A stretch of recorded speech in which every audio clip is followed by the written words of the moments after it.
Hi, this is James Warda, and welcome to another episode of Coincidental Conversations.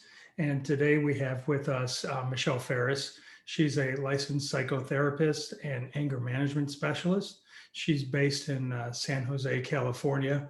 And her website, if you want to learn more about her, is at counselingrecovery.com. Thanks for joining us, and thanks for joining us, Michelle. Thanks, James. It's always nice to chat with you. Yeah, it's so I call it coincidental conversations Mhm. because I find that coincidences seem to be like portals, Uh-huh. um, yeah, pathways of connection. I still haven't quite figured out how to explain it, but I know that when I connect with people through Mhm. coincidence, like I did with you. So Right. I'm being someone who has been on a decades long path of recovering. I don't even know if that's the right word, but recovering from, Mhm. codependency, being a people pleaser. I do keep my ears and eyes open for people who have a kind of a special voice around it. So when I Mhm. came across your videos on YouTube, I realized right away, you were a special voice, a different voice, Mhm. very compassionate, very real, very human, which is really important to people on this journey. So Mhm. that led me to you. Um, what I wanted to ask you before we kind of get into the questions is, were there Sure. coincidences that led to you becoming a therapist? People, things, Uh-huh. places that you remember. Definitely. So there's probably two main ones. One is, I don't know how, but when I was 12, I literally asked my mom to go to therapy. I said, "Mom, we need therapy." And she took us. And that was huge. I don't know how I got the idea in my head, but I knew even as a kid we were dysfunctional. And I must have seen it in a movie or something, but the experience of therapy, being heard and being witnessed, was so like healing to me as a kid that it just always stuck with me. And then the next experience, when I was 14, my best friend got sober in AA. And I wasn't a partier, but she was. And so I went to AA meetings with her, and I thought, holy cow, this is so cool, because people were talking about their issues openly. They were getting support, they were laughing. And I had never seen anything like that, where people weren't pretending to be, something different than who they were, especially as a kid. And so those two experiences, I think, shaped me for wanting to be a therapist, for sure, and my own recovery later on. That I mean, that is that's truly amazing. I'm trying to think of like if when my kids were I know. 12, if one of them had come to me and said, "Hey, I know. let's go to concert." So, what do you think it was about your mom? Because it's interesting because you said, Mhm. you realized the family was, or there was Mhm. dysfunction, and Yeah. yet your mom was functional enough to agree to that. So, what do you think? Why do you think she agreed to that? I think for some reason, because I was the one that always talked about feelings to her. And even though she wasn't a majorly emotional person, for some reason, I think she just trusted me. And we had a good, relatively good connection. I mean, it wasn't without stuff, but and I didn't realize until years later that she had actually spent a year in Al-Anon. I was shocked. I found this out like Hmm. 3 years ago.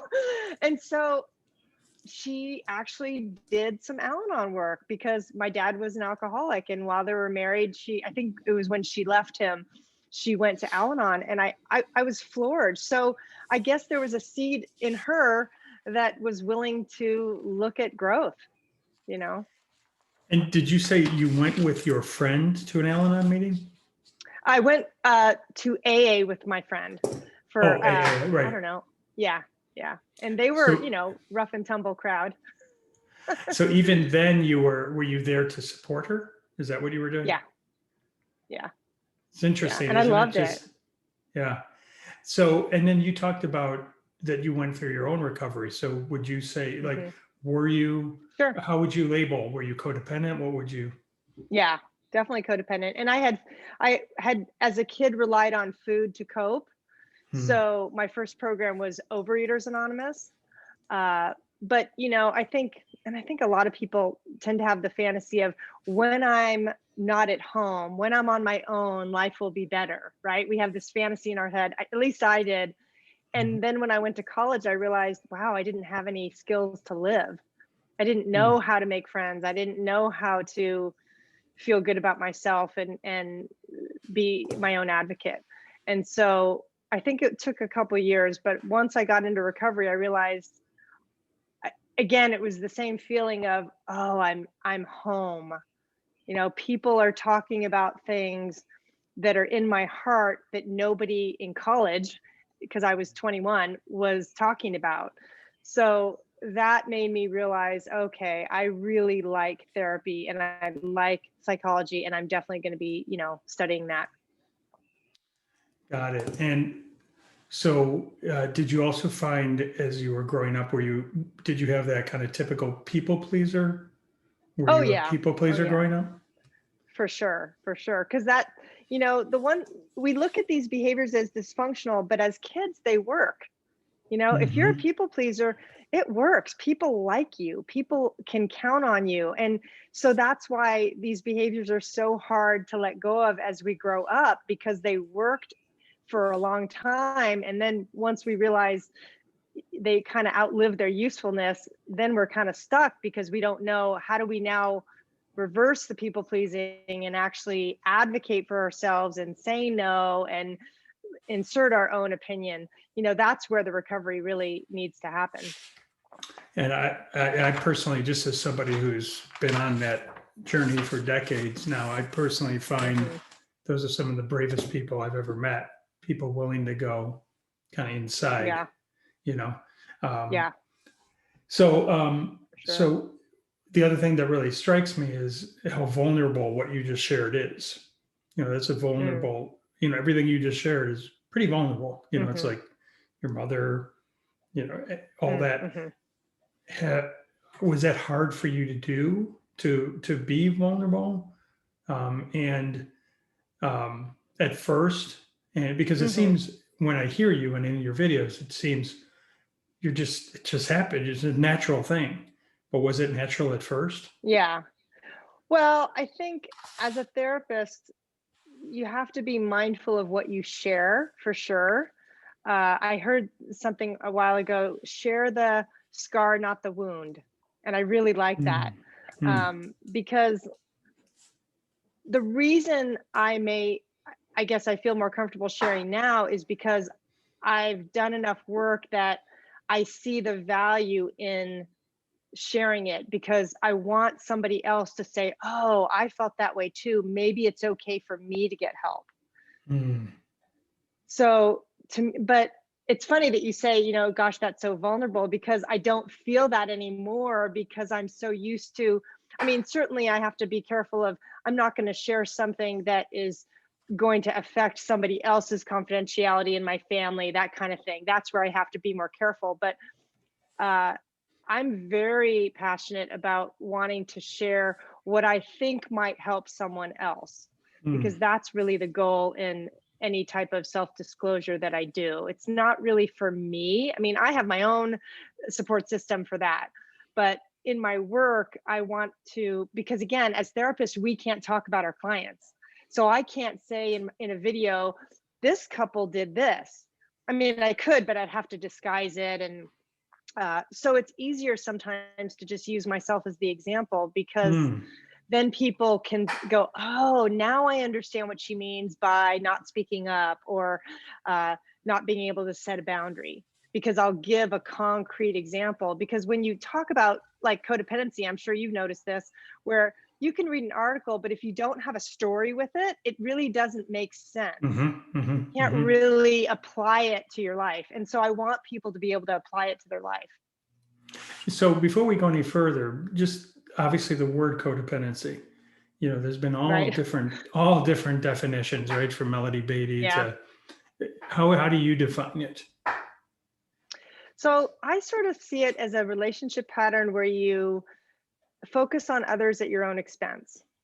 Hmm. So you're giving, you're helping, you're possibly controlling the outcomes. Uh, and there's reasons we do that. You know, the codependent person is very other focused. So they don't really pay attention to what they need because they've learned that the only way they get their needs met is if they're pleasing other people and taking care of them and making sure everything outside of them is okay, which is really, Hmm. when you think about it, what kids do, right? Kids growing up in dysfunctional families, if they don't learn that it's okay to have an emotion, to have an experience, and to be the kid, then they're going to learn, okay, how can I take care of the adults or get out of the way so that I don't get hurt? You know, and that's to me what the codependent does is it's all about avoiding the self and making sure you're getting your value from outside of yourself, which is really painful, you know, Hmm. because of course it doesn't last.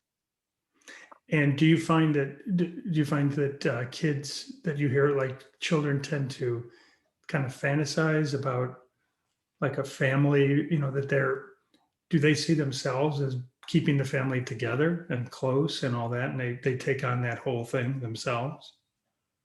Yeah, I think some codependents do, especially, you know, if you're the straight A student, the one that doesn't get into any trouble. On the outside, everybody brags about that kid, but you have to check in with that kid and say, well, are they trying to be perfect? Hmm. Are they able to make a mistake? Are they able to share their own fears and concerns? Because that to me is more the sign of health that I would look for in kids, not just their grades. You know, that always bugs me because it's not all about getting straight A's.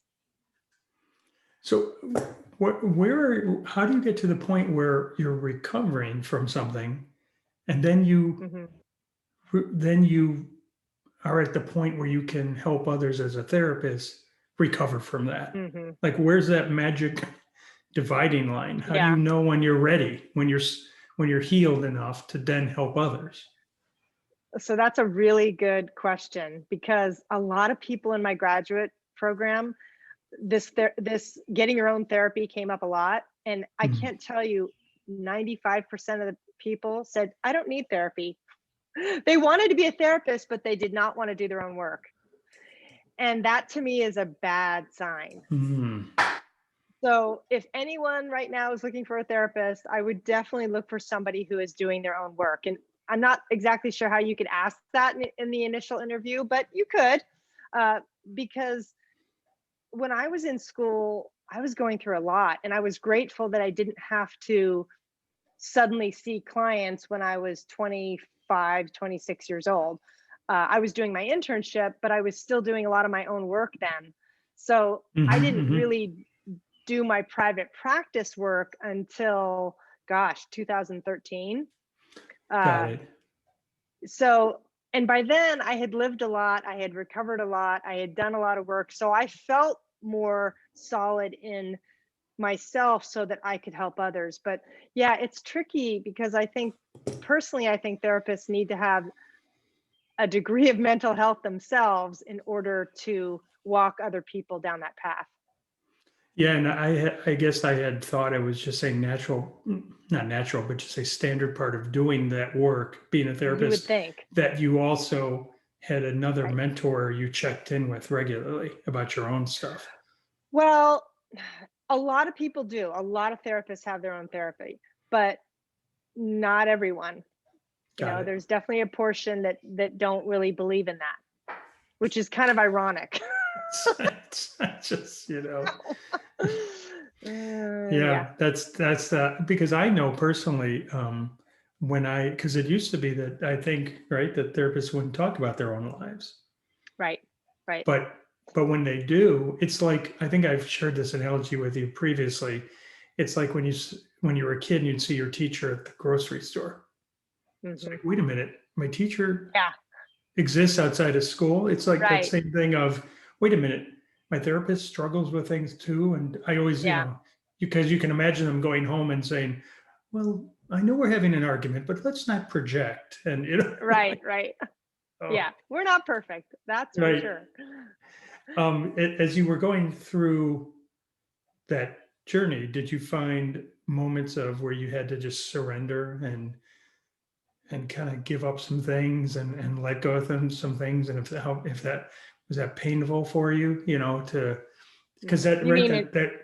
that old identity, as you Oh, were for sure. transforming. For sure. I think the beginning parts of recovery for people are really about looking at old beliefs that aren't working for you and Hmm. being willing to go, is self-care selfish? No. Do you have a right to get your needs met? Do you have a right to set boundaries and actually feel your feelings? Because all of that we don't learn growing up. So if you don't learn that it's okay to be yourself and to have your feelings and to advocate for yourself, then life just gets really hard and relationships get really, really frustrating.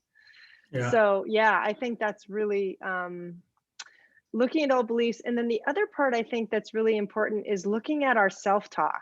And that's that Mm. movie inside your head that, we all have that internal conversation that we have 24/7. It's about ourselves, it's about the world, it's about other people. And most people that I bring their attention to that, they have no idea how negative that is, because Mm. they just think, well, no, I'm just struggling with low self-esteem. But when I point it out, well, what are you saying to yourself about your job? Well, I'm not very good at it. I should be better. I make a lot of mistakes. It's like, well, of course you're going to struggle then, because that conversation is already in your head and nothing's even happened yet. So to be Mm. aware of that conversation along with the beliefs, I think are two really great places to start when you're doing the growth, because that can really change a lot of things, especially your internal dialogue with yourself. Yeah, and I mean, just from my personally, I know that Hmm. that internal dialogue can get pretty vicious. You Yeah. know, Yeah. it, Yep. and I went. So whose voice is that? I mean, is that like a combination Yeah. of? It can be. I think it almost always goes back to childhood, but it can Hmm. be if you had a coach that was really mean to you or critical, a parent, a sibling, uh, an uncle, a grandparent. I mean, there can be different voices in there. It depends on which ones you've globbed onto, you Hmm. know, Got it. because if you were told stupid a lot, then that's going to be something you're going to be super Hmm. sensitive about. And so you may be in a conflict with someone and think they think I'm stupid when they've never actually said that. But because that's your trigger point and that's where you always were told you were stupid, you're going to actually unconsciously look for that in the messages out there. And you're going to assume that that's the message you're getting when it's actually not often the case. And so, how do you help? So you help people understand or hear that voice in their, and then what do they do with that voice once they hear it? So you have to identify it first. And the first thing is you're not going to be able to change that first thought. The first thought Hmm. just comes. It's random. If I could solve the first thought and prevent the first thought, I'd be a zillionaire, because nobody can do that. But you can catch the first thought and go, oh, now I got to choose something else, because that Hmm. thought is going to really send me out. Hmm. But Got the it. other part that you're talking about is assumptions. If you're in a conflict with someone and you're feeling really judged, you might need to say, hey, I feel like you just said I'm stupid. Is that right? And then the other person can go, no, I'm not saying that at all. Hmm. What I'm saying is, I'm really frustrated that you didn't do the dishes last night. Right? They have a complaint Gotcha. about your behavior, but we may take it, especially if you're codependent, we may take it as a personal assault. There's something wrong with me, versus no, they're just commenting on our behavior. So checking that assumption out is really, really powerful. Hmm. Yeah, it is amazing, especially. Yeah, yeah. I mean, assumptions can be, because what I have found is if you can assume some things, and if it's right once or twice, Right? then you go, oh, Yeah. it's always right. Then it's set in stone. Yeah. So Yeah. one of the other things is about the reason you're sharing about yourself is I have found you going in and saying, is there something wrong with me? Or are your Mhm. other clients also like this? Like, am I unique or is everybody? So do you hear that inner voice you hear, do a lot of your clients have that inner voice, would you say, or just Oh, everybody, sure. or yeah, I think most of us have some semblance of negative self-talk yeah, from our childhood.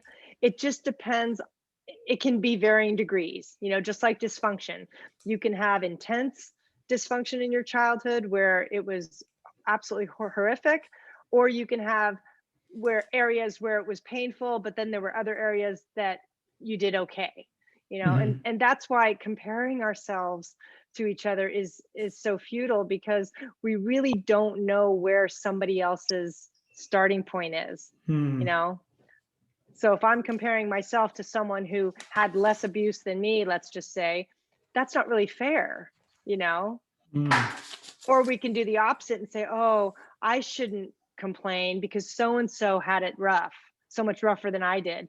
So, it's really, we're on our own path and we have to stay in our own lane, because when we get into comparison, we just don't win, you know? I don't know who said it originally, but I heard somebody say or read it. It's like comparing our insides with others' Yeah. outsides, Yep. right? So, Yeah. so in terms of I think we talked a little bit about having the courage to actually look inside yourself, right? Hmm. There, how much of a stigma do you think there still is around doing this kind of, saying, Hmm. I need help, I needed to go talk to Yeah. someone? It doesn't make me weaker, it makes me Right. stronger. Do you, especially with the pandemic, did you see any of that stigma go away? What do you think?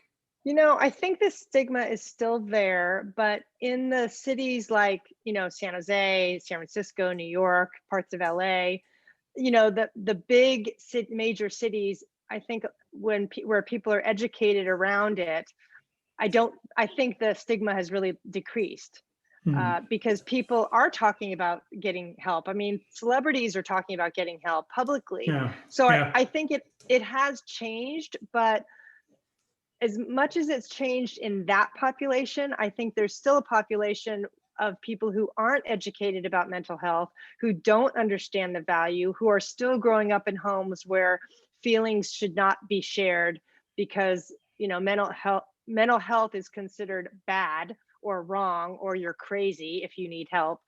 So, I don't know if we're ever going to get rid of that stigma completely, because we'd really have to majorly impact. I think we need a curriculum, honestly, in every school to actually Hmm. teach children about emotional health. Hmm. But then you'd also have to teach the parents, because the parents have the biggest influence. And in the pandemic, I think people, I think it really created a dividing line for those people who were able to cope and had the skills, and those who weren't. And I think the divide got much bigger and more obvious. So a lot of people realized, oh my God, I actually need help now, because it was such a unique experience to be in lockdown so long. I mean, in California, we were in lockdown for a long time. So, well, Michigan, you were too. Well, no, you're Chicago. So, Yeah, yeah, but um, similarly, yeah, we were, yeah. yeah, definitely. What I found interesting, I think I told you, is I'm a musician, so Hmm. being forced inside forced me Yeah. inside, which Uh-huh. which ended up in writing songs and stuff. So it's I think if you have an outlet too, a place for Yeah. that to go, Right. I think that's helpful. Um, But see, so that's a perfect example. You had an outlet and you took that opportunity for the pandemic and went inward because mhm. you had already been doing the work. Uh, So you obviously fared better because you already had a set of tools at your hmm. disposal. I didn't think of that. And something you just helped make a connection in my head. We were saying like those therapists who didn't want to do therapy. Hmm. I find that people tend to seem to be scared of doing it. Hmm. I don't know if Yeah. those therapists are. It's the same with meditation. I do. I'm Mm. a long time meditator. A Hmm. lot of people who I talk to, when they say, "Oh no, I couldn't do it. I tried for Yeah. a minute," what I'm hearing is there's something about doing it that scares them. Yes.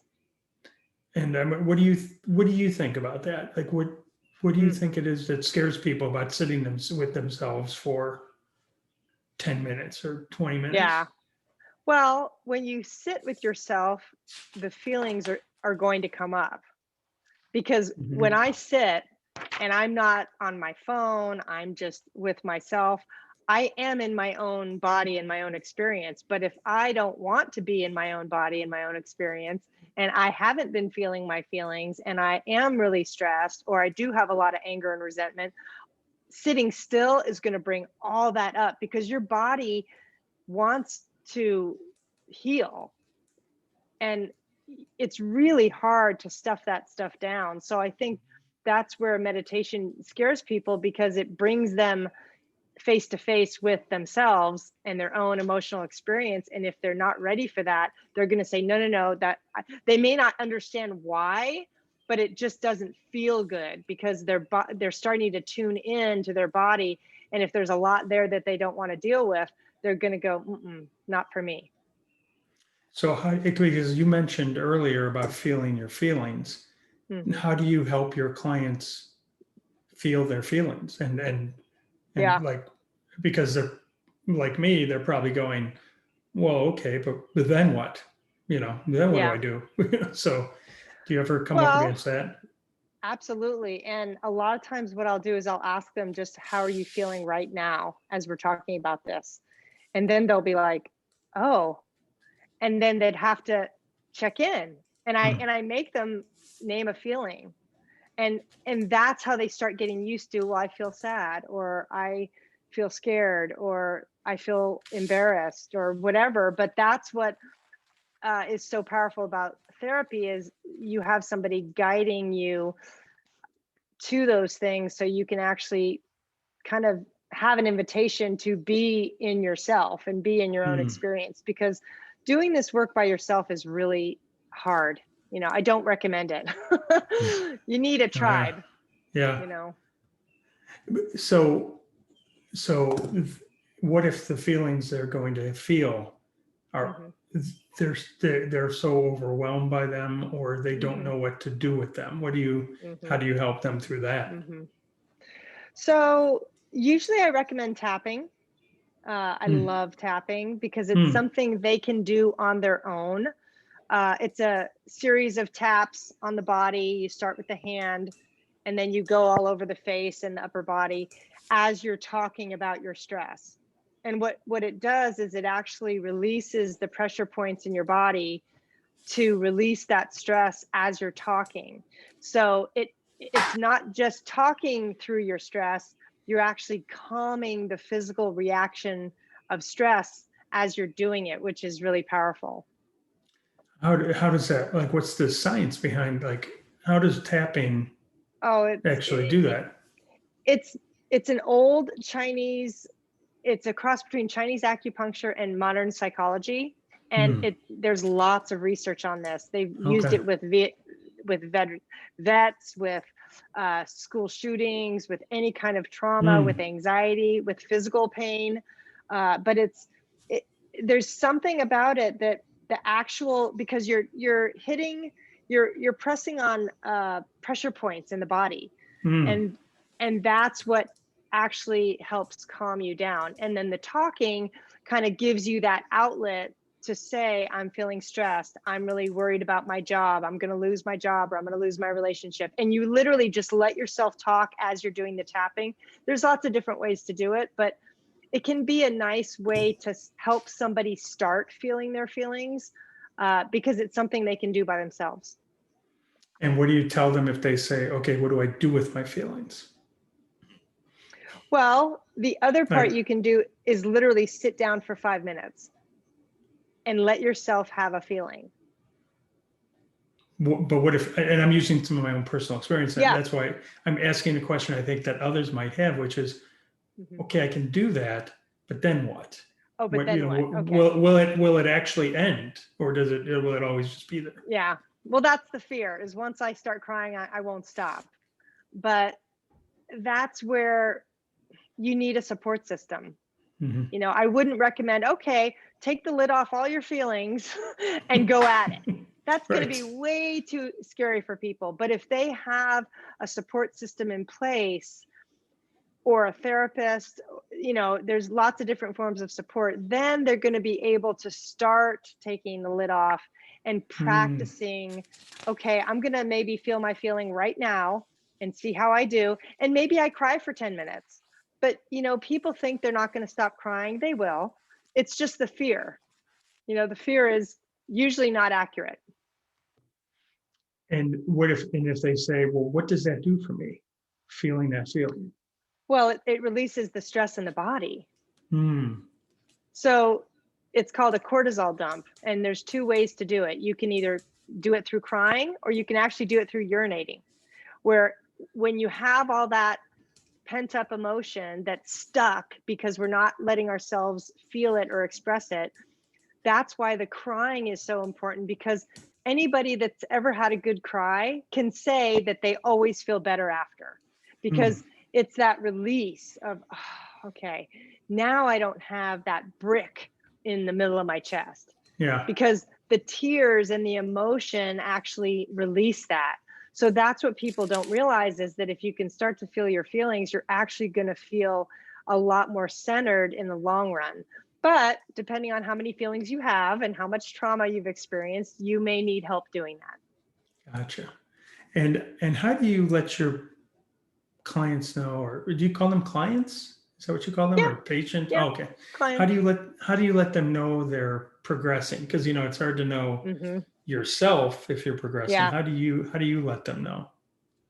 There's always something in session that, like, whether it's an awareness, even if they're talking about making a mistake, the fact that they see it as a mistake is like, oh my God, that's growth. So I will point out anything, because there's almost always something, whether it's an awareness or, you know what, I didn't do that well, I'd like to do it this way next time. Great. That to me is a win, because you now know what you did didn't feel good. Mm-hmm. Mm-hmm. Because people think, well, success is positive change. Well, yeah, it is in the long run, but it's also being aware of what your behaviors are, naming a feeling. If you haven't felt your feelings, maybe that's the win. That, you know what, right Mm, now I could actually cry. And I've never gotten to the point where I could let myself cry. mm. So it's those little things that I point out, because that gives them hope, hopefully, to realize they are making progress versus, well, my relationship still isn't doing well, so I'm not making progress. Well, that's not the only measurement. There's lots of other things within ourselves that I'll point out. I was going to say, like, what do you tell them when they say maybe they feel stuck, like they've just gotten to a point where they're Hmm. just not getting any more traction and Hmm. healing? How do you keep them from getting discouraged? Well, sometimes feeling stuck is part of the process, Hmm. because I mean, my growth isn't like this. It's like this, I mean, it can have ups and downs, but if you're stuck for a long time, and to me, stuck would be more concerning if you're not functioning well. Hmm. So if you're not able to work, if you're isolating, if you're eating or drinking too much, then that becomes okay. Let's find what else you need, because the other thing when you're starting the recovery process is what may work in the beginning may not work the entire time. You may need to change and add things and Hmm. learn more tools, because nobody has just one teacher. It's Right. usually a process of and some people come to me and they only want therapy, but when I suggest a 12-step program, they say, oh, no, no, no, no, I'm not a group person. And then maybe a year later, they're open to it because their codependency has gotten so bad in them, because now they're aware and they realize, you know what, I need more support. Great, let's try Al-Anon. But initially, they may not see that. And so there's lots of different alternatives. We just have to see what works for them. So basically, when people are coming to you, they're in pain. Is Oh, that yeah. Pain is right? always the motivator to come to therapy. Yeah, for sure. Yeah, I'm guessing not a lot of people come to you like happy go lucky and Yeah, want to go no. inside. Um, So when you're doing, and we'll talk at the end about some of the resources you have available so that, viewers can be aware of that. When you're doing one of your videos or you're writing one of your workbooks, are you envisioning a certain kind of person? Do you create an avatar of a client, or who are you talking to? I think I was thinking about this, and because I knew you were going to ask me this, and I honestly think I look at myself when I first started recovery and the Mm, gaps I had, because there were huge gaps in my recovery because I didn't really know what I was doing. mm, I mean, I had a mhm, therapist, I had my 12-step group, but there were definitely gaps. So one of them was when I started Al-Anon, I had the assumption that I'm just going to fix my relationships. I had no desire to do the work to get to know myself. I wanted to mm, just fix my relationship. And I was missing a huge piece. And if somebody had told me, Michelle, you're not going to have the relationships you want until you actually start cultivating one with yourself. mm, If someone had told me that and I had done that early on, that would have sped up my progress a lot. So when I think of my videos and my products, I think, okay, where were the gaps that I was stuck at?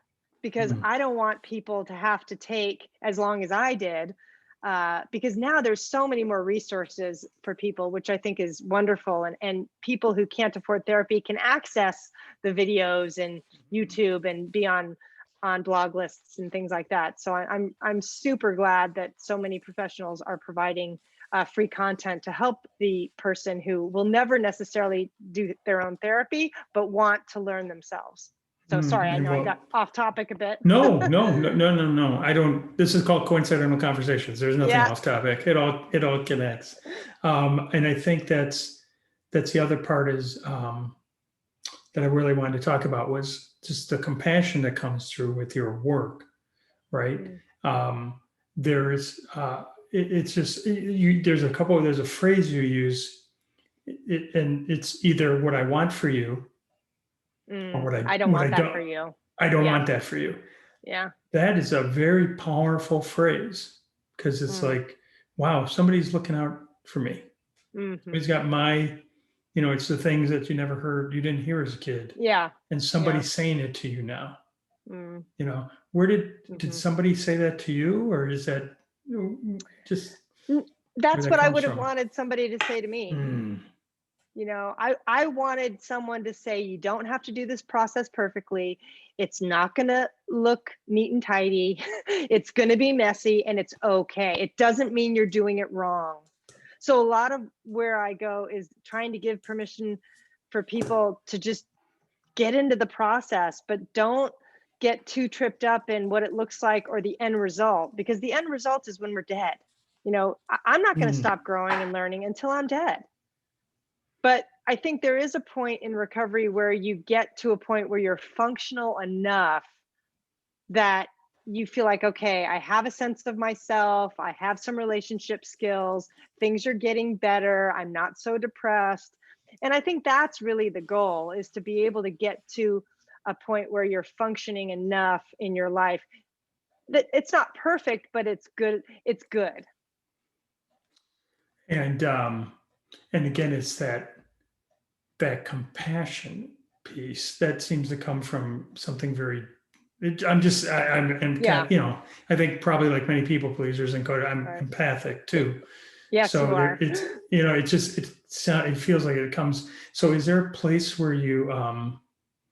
uh where you how do you keep from getting intertwined with your clients? Like how do you, Mm, because codependents have really soft hmm. boundaries, how do Hmm. you keep your Hmm. boundaries strong that so a client doesn't leave your office and you're going, oh my God, I hope they're okay. And Hmm. how do you keep that boundary strong for yourself?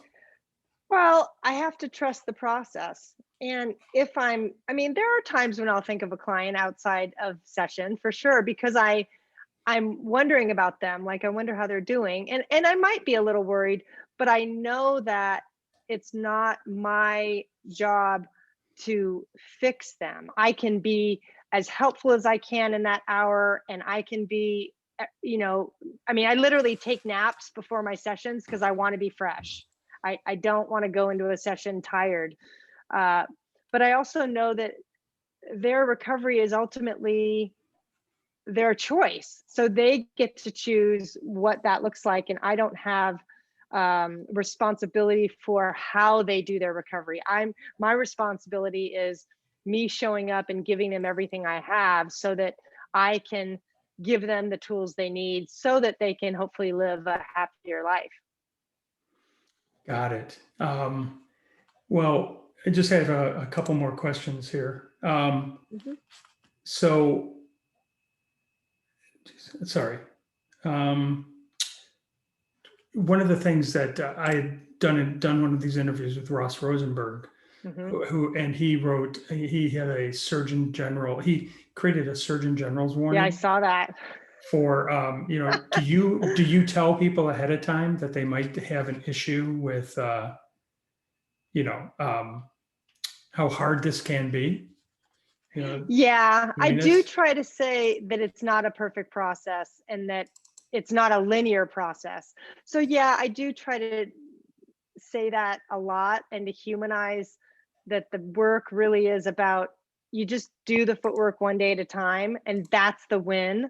And you are going to feel, like you get some really great aha moments along the way, but it's not going to look perfect. I think a lot of people get stuck in, what if I'm doing it wrong? That's why I did a video literally on, are you worried that you're doing your recovery wrong?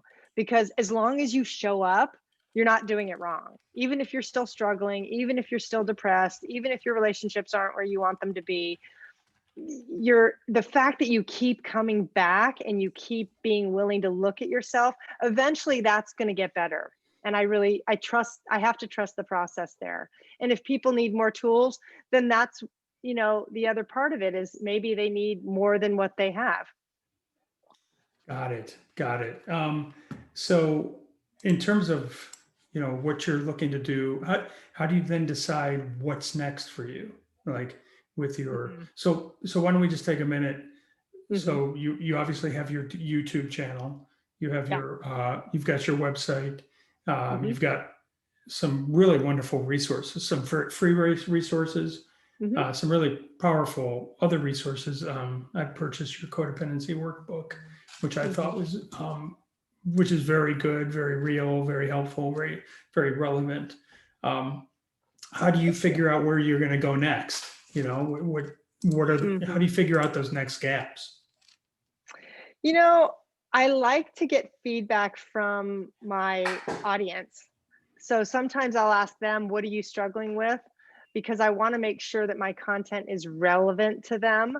But a lot of times I rely on my own recovery process because I've been in it long enough that I know where the stuck points are. Mm, So, I may create something around letting go because I know that's a difficult topic. got it. So it just depends on where I see people struggling the most. And that's where, and if, of course, if it's in my wheelhouse, um, that's what I might do. But right now, I'm definitely focusing on connecting through video because I'm really enjoying that.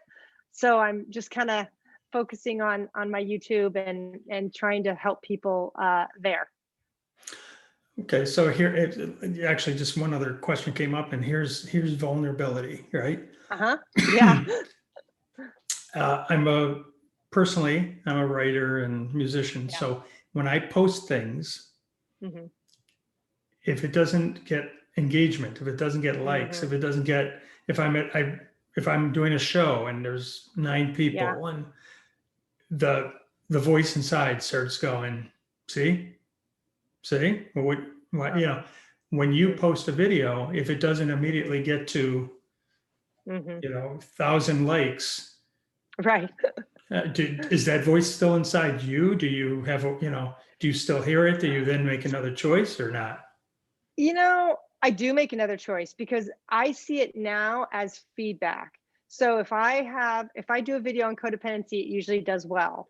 If I do a video on some really off topic that interests me but may not interest them, and it doesn't necessarily get a lot of reach, I don't take that. I used to take that as, oh, they don't like my stuff.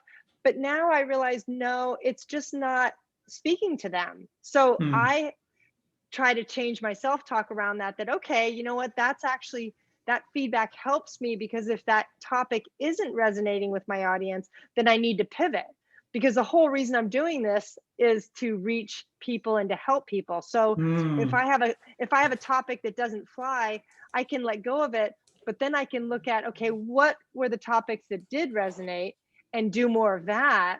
And then I'm like, okay. And honestly, it comes back to, am I doing my part? Yes. mm.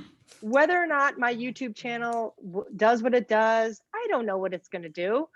But if I'm doing the footwork and I can rest my head at night saying, you know what, I'm doing good content, I'm trying, I love connecting with people, then I can sleep at night. But if I go to bed thinking, oh, so and so did so much better than me, it's like I'm toast. But I have to sometimes catch that and go, you know what? I'm not going to have 200,000 subscribers in a month. There's no way.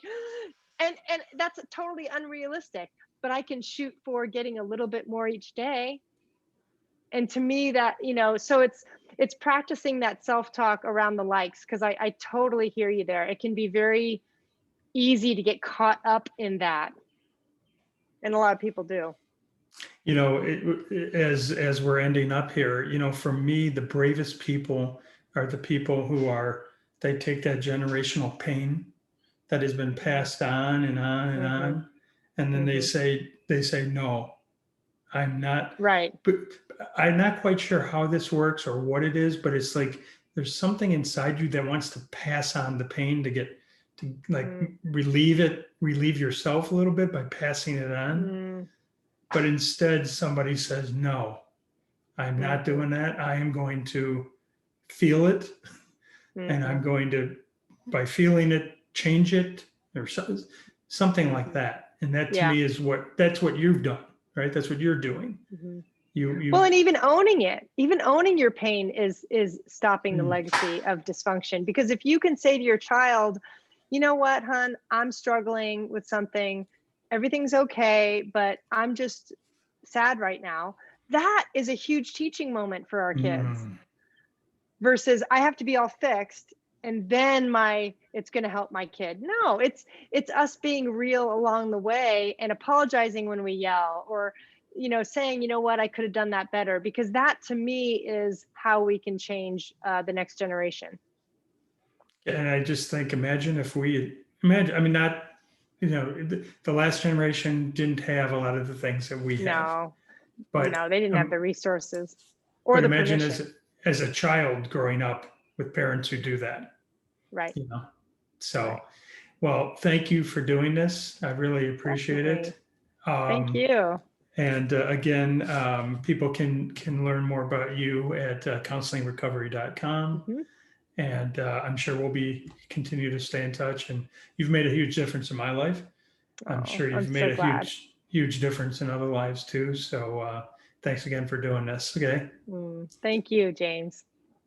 And thank you for joining us for another episode of Coincidental Conversations. Have a really nice day. Bye.